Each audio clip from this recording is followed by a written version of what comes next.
नमस्कार दोस्तों, मैं एस बी चावड़ा आज आपके सामने standard 10th Gujarati second language उसका जो चौथा चैप्टर है वो आपके सामने रखने का प्रयत्न कर रहा हूँ।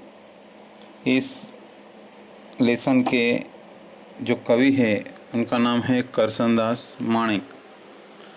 दोस्तों, ये जो कविता एक प्रार्थना गीत है।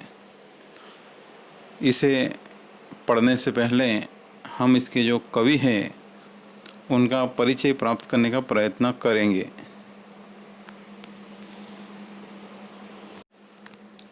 लेसन 4 जीवन अंजलि थाजो कवि છે કરસનદાસ માણેક।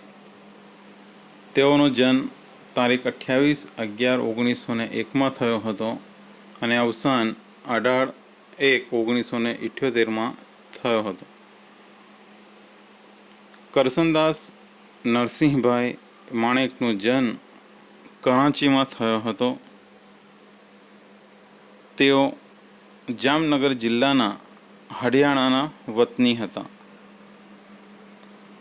આલબેલ, મોહબ્બતને માંડવે, વૈશંપાયનની વાણી, મધ્યાહન વગેરે તેમના કાવ્ય સંગ્રહ છે। હરિના લોચનિયા અને લાક્ષાગૃહ નામની બે તેમની જાણીતી રચનાઓ પણ છે। વૈશંપાયન ઉપનામથી તેમણે हड़वी कटाक्षमय शैली में काव्यों लख्या है। यानी कि यहाँ पर दोस्तों ये जो करसनदास माणेक है उन्होंने वैशंपायन उपनाम से कई कविताएं या रचनाएं लिखी हुई है। आ प्रार्थना काव्य सुंदर अने भाववाही है। પોતાનું જીવન અંજલિ રૂપ બને, અન્યને ઉપયોગી થાય તેવી માંગણી કવિએ અહીં વ્યક્ત કરી છે।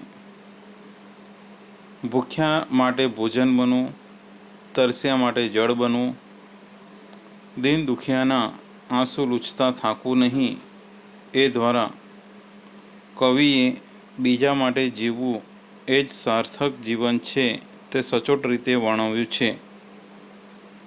સત્યને માર્ગે ચાલનારના માર્ગ પર પુષ્પ બનીને પથરાવું, જીવનની નૈયા હાલક ડોલક થાય ત્યારે પણ શ્રદ્ધાનો દીવો બળતો રાખવો, એમાં નિસ્વાર્થ અને શ્રદ્ધાવાન જીવનની ઝાંખી થાય છે।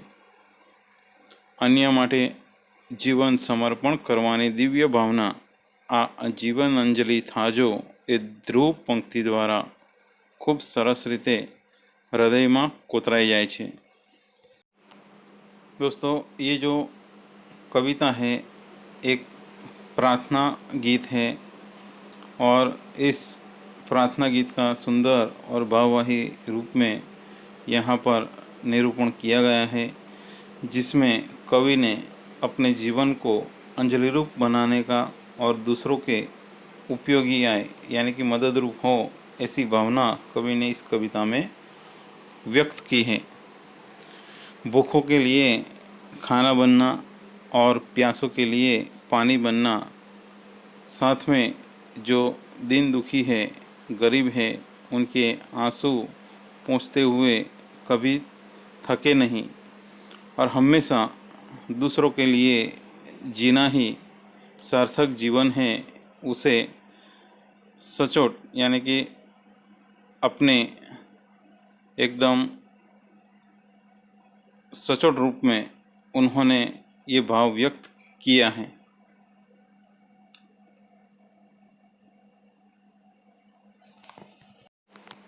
सच्चाई की राह पर चलने वालों के रास्तों पर फूल बनकर फैल जाना और जीवन नैया जब हलक डोलक हो यानी जब मुसीबत में जब हमारी जीवन की जो नाव है जब हिलने डुलने लगे तो उस समय भी हमें अपने श्रद्धा का जो दिया है वो बुझने नहीं देना है। इस प्रकार की भावना, निस्वार्थ और श्रद्धावान जीवन की भावना यहाँ पर प्रस्तुत हुई है। अन्य यानी कि दूसरों के लिए अपना जीवन समर्पण करने की दिव्य भावना इस कविता की पंक्ति के द्वारा हमारे हृदय में अंकित हो गई है। दोस्तों, ये जो कविता है, इस प्रार्थना गीत को पढ़ने से पहले मैं आपको उसकी जो लाइनों के बारे में समझाने से पहले आपके सामने ये जो कविता है वो गीत के द्वारा रखने का प्रयत्न करूँगा। कृपया आशा है कि आप उसे ध्यान से सुनें और उसके बाद मैं हर एक लाइन को आपके सामने समझाने का प्रयत्न करूँगा।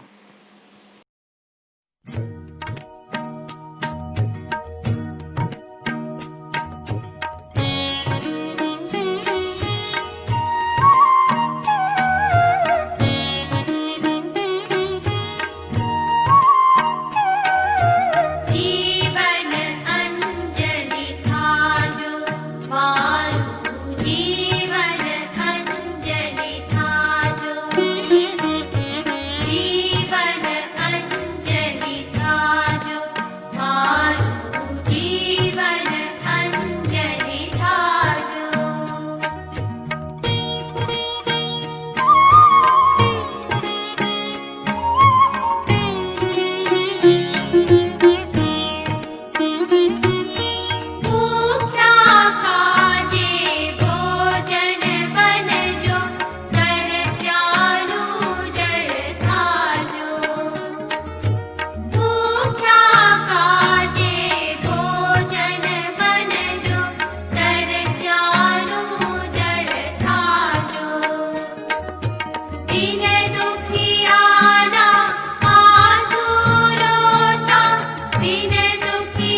જીવન અંજલિ થાજો મારું જીવન અંજલિ થાજો ભૂખ્યા કાજે ભોજન બનજો તરસ્યાનું જળ થાજો દીન દુખિયાના આંસુ લોતા અંતર કદી ન ધરાજો મારું जीवन अंजलि थाजो। दोस्तों, इन लाइनों में कवि अपने जीवन को अंजलि रूप बनाने का जो भाव है, जो प्रार्थना है, वो ईश्वर से करते हैं। वो कहते हैं कि हे ईश्वर, मेरा जो जीवन है वो अंजलि रूप बन जाए और मैं हमेशा दूसरों के यानी कि भूखों के लिए हमेशा भोजन बनूं और प्यासों के लिए पानी बन जाऊं और कभी भी दिन दुखी यानी कि जो गरीब है, जो दुखी लोग हैं, उनके आंसू पोंछते वक्त मेरा जो हृदय है कभी भी भरे नहीं, यानी हमेशा मेरा जो हृदय है वो दूसरों की मदद करने के लिए प्रेरित हो, ऐसी प्रार्थना हे ईश्वर मैं आपसे करता हूँ।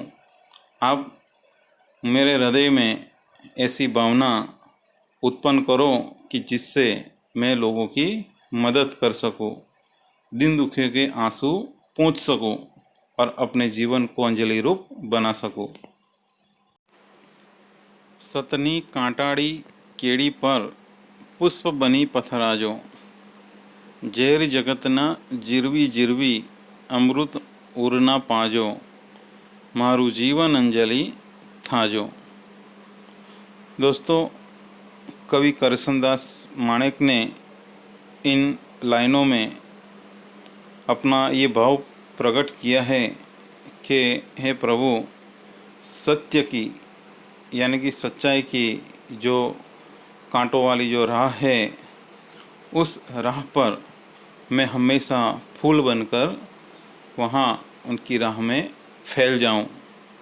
यानी कि जो इंसान सच्चाई की राह पर चलने का प्रयत्न करेगा, उसके राहों में मैं कांटों के स्थान पर मैं फूल बनकर बिखर जाऊंगा और ये जो जगत के, इस दुनिया के जो जहर है, उन जहर को खुद पी लूँगा और दूसरों को अमृत रूपी जो पान है मैं बांटने का प्रयत्न करूँगा। और इस प्रकार हे प्रभु, मेरा ये जो जीवन है वो हमेशा अंजलि रूप बन जाए, ऐसी मैं आपसे प्रार्थना करता हूँ। वण थाक्या चरणों मारा नित तारी समीपे दाजो हૈયાના प्रत्येक स्पंदने तारू नाम रटाजो मारू जीवन अंजलि थाजो। यहाँ पर कवि जो शब्द यूज किया है कवि ने, वण था गया यानी कि बिना थके हुए। यहाँ पर कवि ये कहता है कि हे ईश्वर, तुम्हारे तक पहुँचने के लिए जो मेरे चरण है, मेरे पैर है, वो हमेशा तेरी ही ओर चलने लगे, तेरे ही पास आने लगे और उस समय मेरे जो ये पैर है कभी भी थके नहीं। यानी मैं कभी भी मेरे अंदर, मेरे शरीर में, मेरे पैरों में किसी भी प्रकार की कोई थकावट न हो और हमेशा मैं तेरे समीप आने में एक थोड़ी सी भी देर न करूं। हे प्रभु, हे ईश्वर, मेरे हृदय में हमेशा सिर्फ तेरा ही नाम गूंजता रहे और हमेशा मैं तेरी प्रार्थना करता रहूं। यही मेरे जीवन की इच्छा है और इसीलिए कवि यहाँ पर अपने जो जीवन को अंजलि रूप बनाने का प्रयत्न करते हैं और ईश्वर से ये प्रार्थना करते हैं कि जो मेरा जीवन है वो हमेशा अंजलि रूप बन जाए। वमड़ोनी वच्चे नैया मुझ हालक डोलक थाजो श्रद्धा केरो દીપક મારો નવ કદીએ ઓલવાજો, मारू जीवन अंजलि थाजो। इन 3 लाइनों में कवि करसनदास माणिक जी ये कहना चाहते हैं कि हे प्रभु, मेरी जो ये जीवन की नैया है, ये जीवन रूपी नैया इस संसार रूपी सागर के बीच में, उन भंवरों के बीच में कभी भी हिलने डुलने न लगे और हमेशा बिना किसी रुकावट के, मुश्किल से, बिना किसी परेशानी से वो आसानी से इस संसार सागर को पार कर सके। और उस समय मुसीबत में हे प्रभु, मेरी आपसे प्रार्थना है कि श्रद्धा रूपी जो मेरा दिया है वो कभी भी बुझने न पाए। यानी जीवन के अंदर कितनी भी परेशानियाँ आए, मुसीबत आए, तो उस समय हे प्रभु, तुम्हारे अंदर जो मेरी श्रद्धा है, उस श्रद्धा रूपी दिए को हमेशा जलाए रखना, वो कभी बुझने न पाए और मेरे इस जीवन को अंजलि रूप बनाने का प्रयत्न करना। तो इस प्रकार की जो भावना है वो कवि करसनदास माणिक यहाँ पर करते हैं।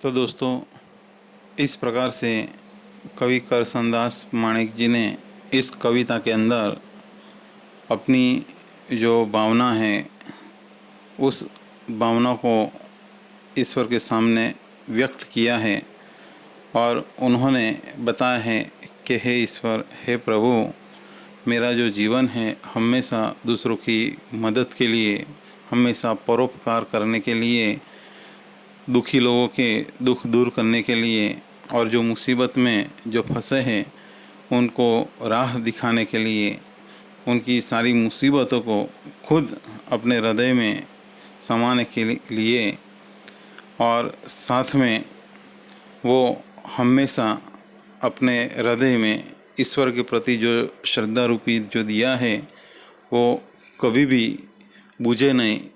इस प्रकार की ये जो भावनाएं हैं वो इस कविता जीवन अंजलि थाजो कविता के अंदर व्यक्त हुई है। और इस प्रकार से ये जो कविता है वो हमें ये मैसेज देती है कि हमें भी अपना जो जीवन है वो अंजलि रूप बनाना चाहिए, हमें भी लोगों की मदद करनी चाहिए और हमेशा ऊपर वाले के अंदर श्रद्धा रखनी चाहिए और हमारा जो श्रद्धा रूपी जो दिया कभी भी बुझ न पाए, ये ख्याल रखना चाहिए। तो इस प्रकार की ये जो भावना है वो इस कविता में व्यक्त हुई है। दोस्तों, अब हम इसका जो स्वाध्याय है वो देखने का प्रयत्न करेंगे। નીચેના પ્રશ્નોમાં આપેલા વિકલ્પોમાંથી સાચો વિકલ્પ પસંદ કરીને ખરાની નિશાની કરો। કવિ પોતાના જીવનને કેવું બનાવવા માંગે છે? तो इसका आंसर होगा परोपकारी। दूसरा प्रश्न है, कवि कयो दीपक कदी न ओलवाए एम इच्छे छे? तो उसका जो आंसर है सी, श्रद्धानो दीपक। आगे वाला जो प्रश्न है कि नीचेना प्रश्नोना एक एक वाक्य में उत्तर लखो। यहाँ पर पहला जो प्रश्न है, कवि भूख्या अने तरस्या माटे शू बनवानुं इच्छे छे? तो इसका आंसर होगा कवि भूख्या माटे भोजन अने तरस्या माटे जल बनवानुं इच्छे छे। दूसरा प्रश्न है, कवि पोताना चरणों ने वण थाक्या केम कहे छे? तो कवि पोताना चरणों ने वण थाक्या एटला माटे कहे छे कि कवि हमेशा ईश्वरनी भक्ति करवा माटे ईश्वरना समीप जवानो प्रयत्न करे छे, एटले ईश्वर पासे जता क्यारे पण तेना पग दुखता नथी एवुं ते कहे छे। નીચેના પ્રશ્નોના સવિસ્તર ઉત્તર લખો। પહેલો પ્રશ્ન છે, જીવન અંજલિ થાજો શીર્ષકની યથાર્થતા સિદ્ધ કરો। તો એનો જવાબ છે કે આ કવિતાની અંદર કવિ કરસનદાસ માણેકે આપણને એ ઉપદેશ આપવાનો પ્રયત્ન કર્યો છે કે આપણે હંમેશા આપણું જીવન અંજલિરૂપ બનાવવું જોઈએ।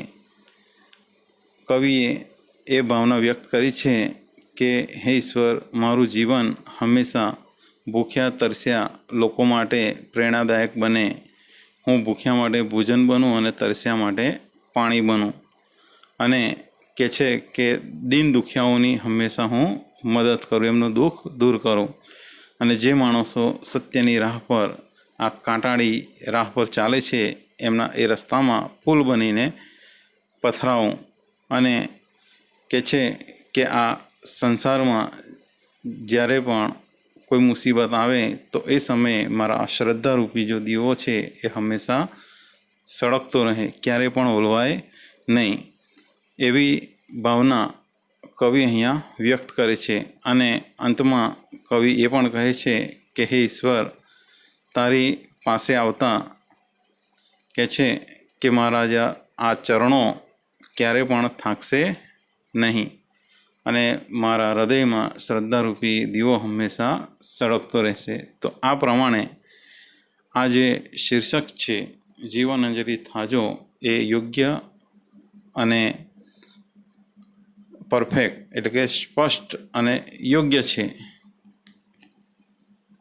બીજો પ્રશ્ન છે, કાવ્ય પંક્તિ સમજાવો। વમળોની વચ્ચે નૈયા મુજ હાલક ડોલક થાજો, શ્રદ્ધા કેરો દીપક મારો નવ કદીએ ઓલવાજો।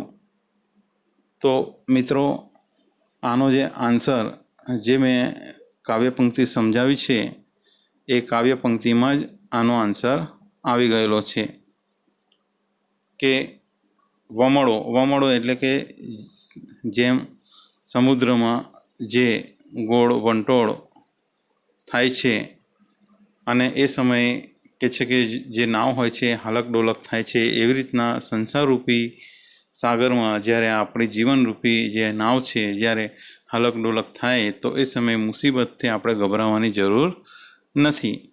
એ સમયે આપણે ઈશ્વરમાં, પ્રભુમાં શ્રદ્ધા રાખવી જોઈએ કે એ આપણી આ નાવને ક્યારે પણ ડૂબવા દેશે નહીં અને વગર મુસીબતે તે સામે કિનારે પહોંચાડવાનો પ્રયત્ન કરશે।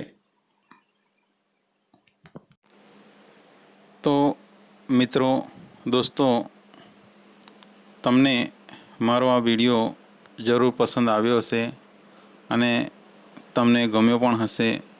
તો મિત્રો, મારી તમને એક ગુજારિશ છે, એક પ્રાર્થના છે, રિક્વેસ્ટ છે કે તમે આ વિડીયો તમારા મિત્રોને શેર કરવાનો પ્રયત્ન કરજો કે જેથી તેઓ પણ પોતાનો અભ્યાસ પૂર્ણ કરી શકે। મિત્રો, આ સાથે હું આપની રજા લઉં છું। ધન્યવાદ, આભાર।